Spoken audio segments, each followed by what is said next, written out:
Maraming ganito eh.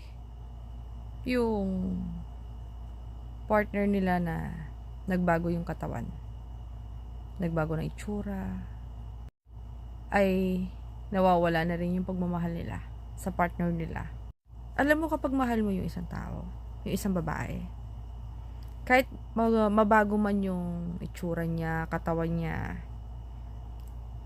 hindi mo yan magagawang ipagpalit.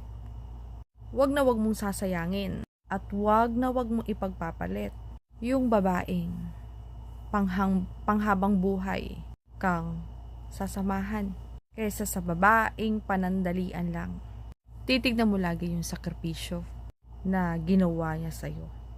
Hindi yung ipagpapalit mo siya sa babaeng pang-display lang, pangrampa lang.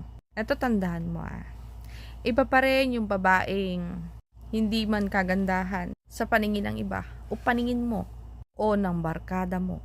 Kayang-kaya ka naman samahan sa hirap, hindi lang sa sarap. Sa panahon ngayon, madali na lang makahanap ng syota. In short, pang short time lang. Pero yung panghabang buhay, swerte ka na kapag nakahanap ka ng ganon.